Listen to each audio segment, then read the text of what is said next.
ایک موجودہ علوم میں سے علم ہے جو اب سے 150-200 سال پہلے رائج ہوا دنیا میں. اسے کہتے ہیں سائیکالوجی، علم نفسیات. سوسیولوجی، سائیکالوجی، اینتھروپولوجی، یہ سوشل سائنسز کہلاتی ہیں. سائیکالوجی علم نفسیات 200 سال پہلے تصور تھا، پورا ڈیولپ نہیں کیا گیا تھا. سنیں گے؟ میں نے زیادہ کمپلیکیٹ تو نہیں کر دیا نا. تو علم نفسیات ایک بہت بڑا علم ہے. تو کہتے ہیں psychology is a science of mind and behaviour. دماغ کے، اس کی ڈیفینیشن یہی ہے کہ دماغ اور انسان کے بیہیویئر کی پوری سائنس کا نام ہے سائیکالوجی. اور اس کی بنیاد جس نے پہلی کتاب لکھی ہے اس نے یہ لکھا کہ بھئی جب انسان کا لاشعور شعور پہ غالب آ جائے تو انسان کے نفسیات کے اندر سچائی سامنے آ جاتی ہے. لاشعور شعور پہ غالب آ جائے. الفاظ میں جانتا ہوں میں نے مشکل استعمال کیے ہیں، تھوڑی سی وضاحت کر دوں. آپ جب چل رہے ہوتے نا، سامنے دیوار آ جاتی ہے تو آپ خود بخود مڑ جاتے ہیں. یہ لاشعوری طور پہ ہوتا ہے. اسے کہتے ہیں لاشعور. آپ کے لاشعور میں اگر نہیں مڑا تو ٹکرا جاؤں گا. نہیں ہے یہاں. ٹیلی فون پہ بھی ہونا، سامنے دیوار آئے تو آپ خود بخود مڑ جائیں گے. ایسا نہیں ہوتا کہ انسان ہو بھی جاتا. ویسے آج کل تو بہت کچھ ہو رہا ہے آج کل. تو عزیزان کرام، انسان جو ہے لاشعوری طور پہ بہت سے کام کرتا ہے. لاشعوری طور پہ مثال کے طور پہ کوئی بھی انسان کو محسوس ہو رہا ہے تو فوراً لاشعوری طور پہ اپنے ہاتھ کو بڑھائے گا بچانے کے لیے کچھ بھی. یہ سب ایک ہوتا ہے شعوری طور پہ، سوچ سمجھ کے انسان کا. میں مجلس جو پڑھ رہا ہوں یہ شعوری طور پہ ہے. تو لاشعور اور شعور، سب کانشیس انگریزی میں بتا دیتا ہوں، یہاں کے بچے انگلش میڈیم مجھے پتا ہے. سب کانشیس ہمارا لاشعور، اور کانشیسلی جو کام کرتے ہیں وہ شعور. تو اب یہ عزیزان گرامی، سب سے پہلے جو رائٹر نے نفسیات پہ کتاب لکھی اس نے لکھا جب انسان کا لاشعور شعور پہ غالب آ جائے تو زبان پہ سچائی آ جاتی ہے. واقعہ سن لیجئے، بات واضح ہو جائے گی کہ نفسیات کا فلسفہ سب سے پہلے کس نے دیا.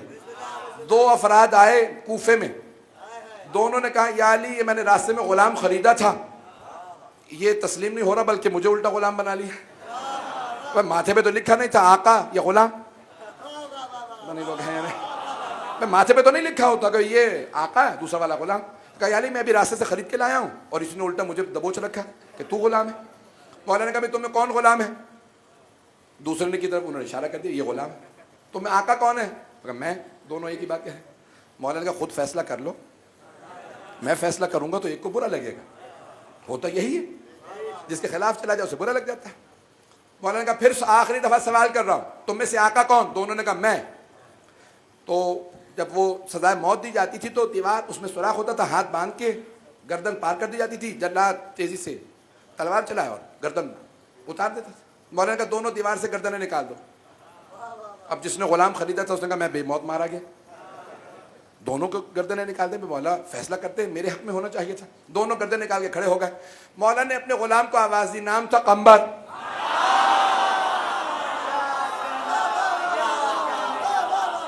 مولا نے آواز دی کہ قمبر تلوار کھینچو. وہ مولا کے غلام تھے، ہمارے مولا حضرت قمبر ہمارے لیے محترم کیونکہ مولا کے غلام ہیں. جناب قمبر نے تلوار کھینچی. یہ نہیں کہا کہ مولا کیا کرنا ہے. بھئی غلام ایسے ہوتے ہیں جو مولا کہہ دیں مان لیتے ہیں، سوال نہیں کرتے.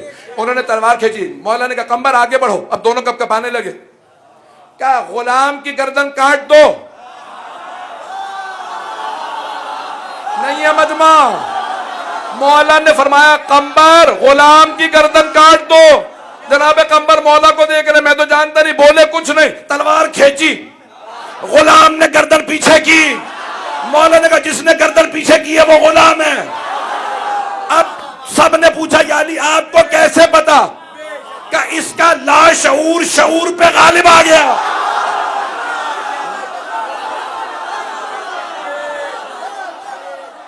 عربی ادب پہ جو پہلی کتاب ہے، لکھنے والے کا نام سب بتا دیتے ہیں، حضرت ابو الاسود دؤلی رضی اللہ عنہ. یہ نہیں بتاتے کہ وہ علی کے شاگرد تھے. پتہ نہیں لوگ ہیں یا نہیں. میں بتا تو دیا کرو کہ وہ انہوں نے کہاں سے یہ علم لیا، کہاں سے لکھا. پہلی کتاب عربی گرامر پہ پہلی کتاب ابو الاسود دؤلی کی ہے.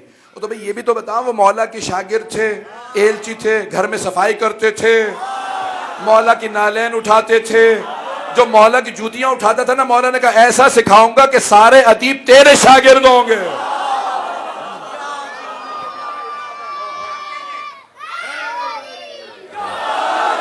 بات پہنچ رہی ہے جانے کے نام. ان کے در پہ جو جھک گیا وہ سب کا استاد بن گیا. عزیزان گرامی یہ اہل بیت کا کرم ہے, انہوں نے ایسے ایسے علوم دنیا تک پہنچائے.